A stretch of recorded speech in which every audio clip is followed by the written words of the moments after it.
కళారంగం ఒక గొప్ప ధ్రువతారను కోల్పోయింది.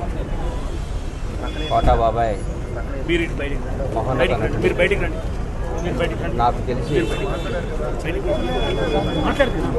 ఇండియాలోనే ఫైనెస్ట్ యాక్టర్ కోటా శ్రీనాథరావు గారు 83 ఏళ్ళ వయసులో గత 20 రోజుల నాడు ఆయన దగ్గర రావడం జరిగింది. చాలాసేపు కూర్చుంటే ఆయనే కబుర్ చేసి పిలిపించారు, ఒకసారి వచ్చిపోరాను.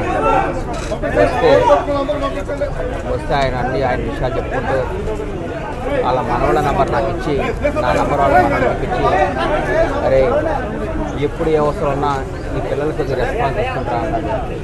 ముందు నాకు బాధ్యత చెప్పాడేమో అని తెచ్చింది. ఆ రోజు ఆయన కాలు ఆయన పట్టు చూసి చాలా దుఃఖపడ్డాను. ఎందుకంటే ఆయన నటుడుగా ఆయన చేసిన పాత్రలు, ఆయన చేసిన విధానం, ఆయన జరిగిన జీవన శైలి, ఆయన బతికిన జీవన శైలి ఓ అద్భుతం. ఆయన కోల్పోవటం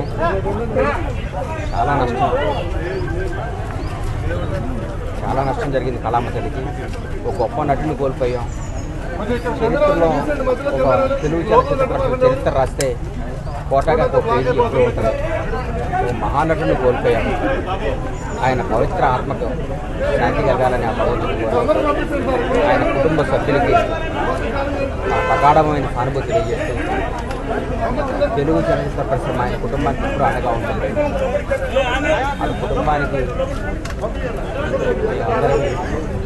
ఒక బిడ్డలాగా, ఒక ఆత్మీయులాగా నిలబడ్డాను. ఎక్కడున్నా ఆయన ఆశీస్సులు మాకు ఉండాలని, ఆయన ఎక్కడున్నా చల్లగొండాలని కోరుకుంటున్నాను.